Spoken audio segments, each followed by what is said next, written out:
Hello po. God bless us all. To God be the glory po. Isang maiksing reminder lang po. Sana po ayos lang kayong lahat na madadaanan ng bagong content ko na to. Maiksing paalala lang po. Isang move lang po ng pagmamalasakit sa fellow TikToker ko sa lahat ng gumagamit ng social media. Talagang napakadami pong nagkalat naman luloko ngayon sa paligid ng buong mundo. Mag-iingat po tayo.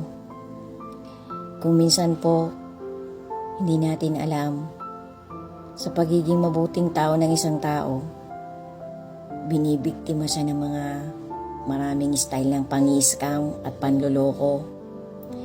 Kung minsan may magme-message na lang sa'yo bigla, parang tipong makikipagkaibigan at makikipagkilala.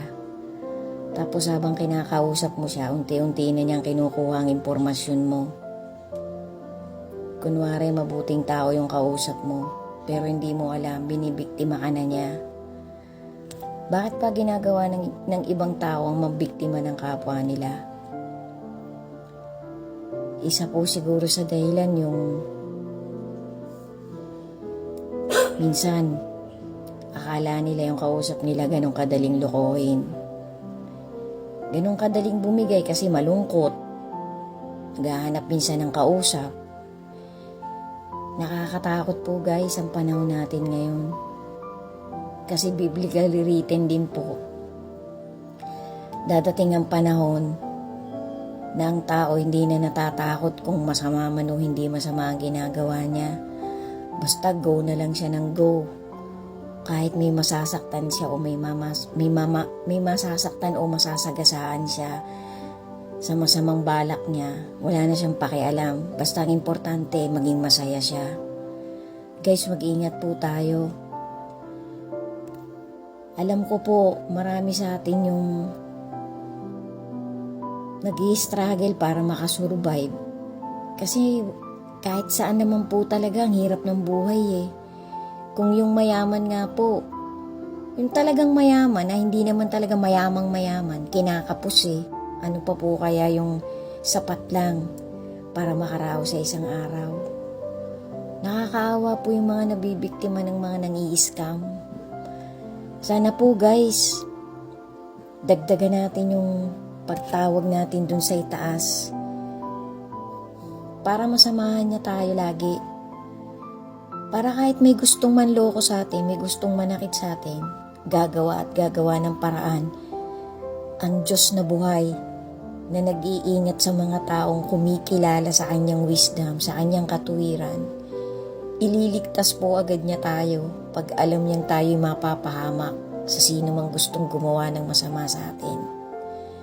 Pero kung minsan din po, sabi nga po, something bad happen to good people. Kasi sometimes, ginagrant ni God na mabawi ang buhay ng mga good people kasi ayaw na ng Diyos na mas makakita pa ng mas masamang pangyayari yung mga good people na alam niyang good people talaga. Thank you guys. Isang maiksing paalala lang po para sa ating lahat. Doblehin po natin ang pag-iingat. Di baling simple lang po ang buhay natin. Kaysa naman gusto nating maging marangya ang buhay natin pero meron naman tayong nasasagasa ang kapwa natin o kamag-anak. Magkumapit po tayo sa faith na pinangahawakan natin. Marami pong tao ang wala ng faith sa panahon ngayon. Kasi nga po, binulag na po sila ng kasalanang umaalipin sa kanila. I don't want to be a judgmental. I don't want to hurt anyone to this little message of mine. I just want to extend my message just to warn everyone that can see my content na mas mag-ingat pa po tayo, mas doblehin pa po natin ang faith natin. Mas madalas pa po tayong makipag-usap sa ating Creator.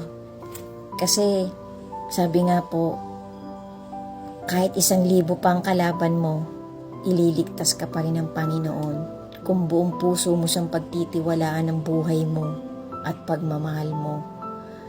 To God be the glory po. Salamat po sa lahat ng makakakita ng content ko na to.